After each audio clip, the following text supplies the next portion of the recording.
Ça y est, je passe la seconde avec ce deuxième épisode. Doucement, mais sûrement. On n'avance pas tous au même rythme. Pas au même rythme ni à la même vitesse. Il y en a qui passent de 0 à 100 en quelques secondes. Parfois, ça leur réussit très bien. Par contre, attention au virage. D'autres avancent à petits pas. Petits pas, petits pas. Et c'est très bien aussi. On n'est jamais trop prudent. Et moi, j'ai un rythme, disons, aléatoire. Un jour rapide, un jour lent. Un jour, je suis super inspirée. Puis il y a des jours, j'ai clairement besoin de repos. Mais bon, en même temps, je suis une maman, je suis une femme. On a nos aléas. Et aujourd'hui, je peux le dire, c'est OK. Parce que chacun son rythme. Par exemple, il y a des gens qui montent un projet en 3 mois. Moi, en 3 mois, je suis encore en train de me demander si le nom du projet est OK. Eux, ils sont déjà en train de lancer le site.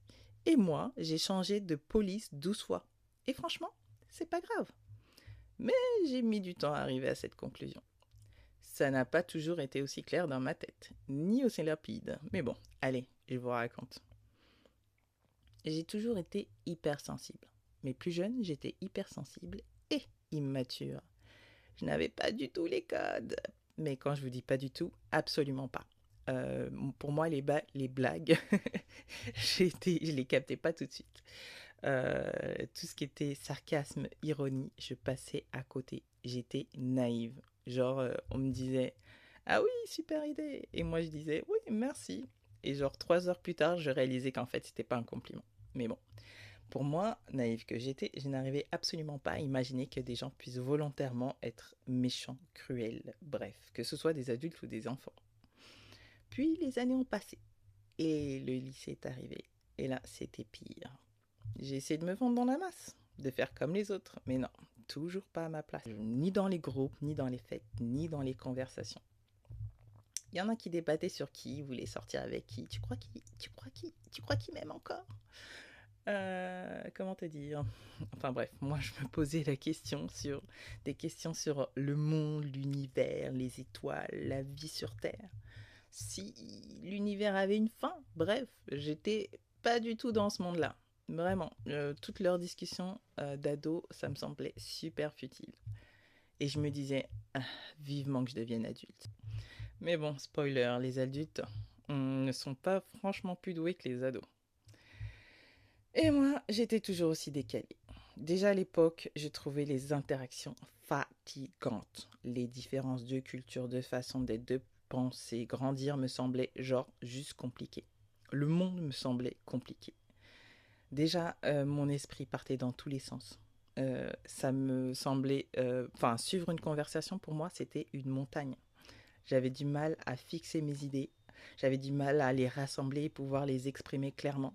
Alors, à un moment donné, j'ai choisi ce qui me demandait le moins d'énergie. J'ai fui les relations sociales. Juste, simplement. La fuite. Affronter le monde. Trop fatigant. Une discussion de 10 minutes. J'avais besoin de 2 heures pour m'en remettre. Pas parce que les gens étaient fatigants, pas juste pour ça, mais parce que mon cerveau, lui, il avait plein d'onglets ouverts comme ça.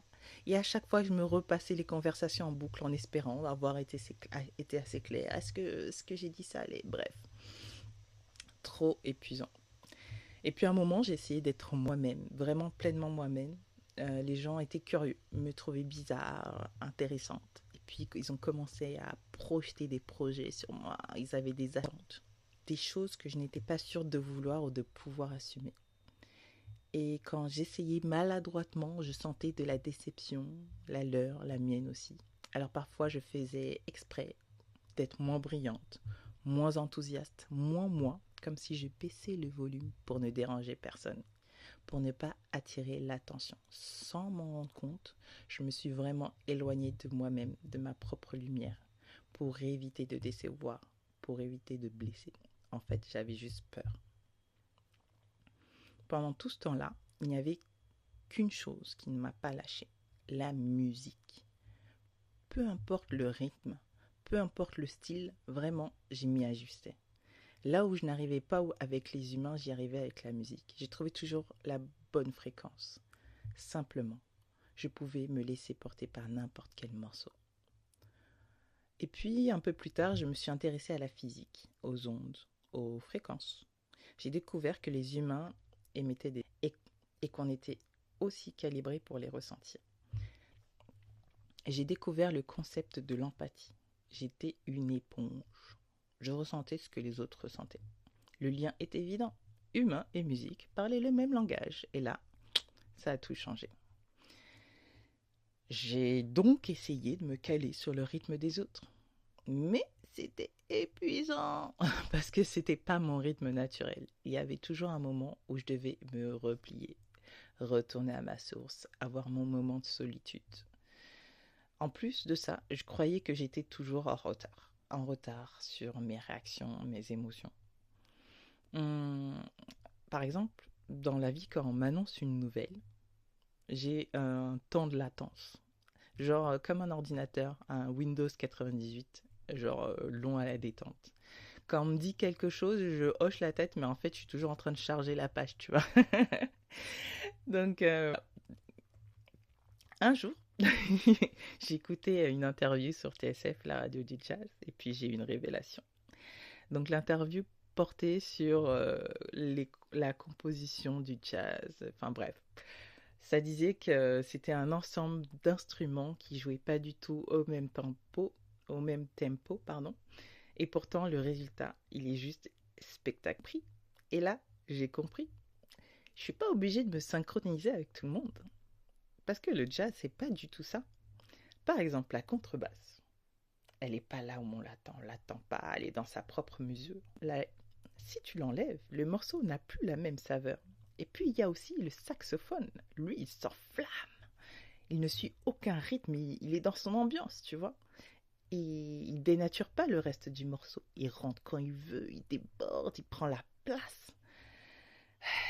Mais ça, c'est ça qui fait frissonner, au fond. Le saxophone, c'est l'émotion. Et puis, on en parle du piano. On le croit posé, maîtrisé, comme ça, au second plan. Mais le piano peut aussi, quand il décide de sortir du cadre, il peut être fulgurant, débordant. Ce n'est pas le même feu que le saxophone. Le sax brûle à l'air libre. Le piano, lui, il brûle de l'intérieur. Et puis, il peut suivre la structure ou la faire exploser. C'est ça que j'aime dans le jazz. Ça me rappelle que même ceux qu'on croit stables, calmes, organisés peuvent être traversés par le chaos. Et que ce chaos-là aussi, ça a sa place dans la musique et dans la vie. Aujourd'hui, je comprends que moi aussi, j'ai le droit de m'enflammer dans mon coin. Et pas seulement dans mon coin, m'enflammer de partition, même si ça ne rentre pas dans la partition. Et longtemps, j'ai cru qu'il fallait me calmer, rentrer dans le cadre, suivre le tempo. I was wrong. Aujourd'hui, j'accepte. J'accepte d'être en décalage. Et ça ne rend pas ma vie moins belle, au contraire. Heureusement que certains ne vont pas au même rythme. C'est ce qui rend la vie plus riche, plus jazz. Souvenez-vous. Alors la prochaine fois que vous doutez, souvenez-vous, you are not late, just right on time.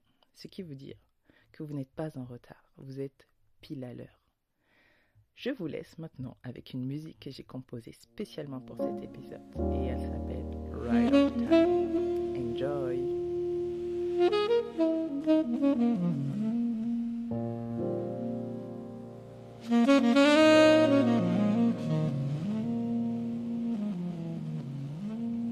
I move slow, not lost, just here.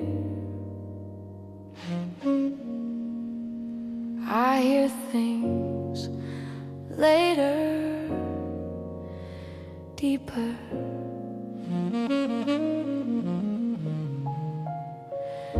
I don't run after time, I let it pass. Different steps, same song. I'm right on time, even when I arrive after. Right on time, every note I sing matters. If I miss the beat, I find another line. Baby, trust the rhythm.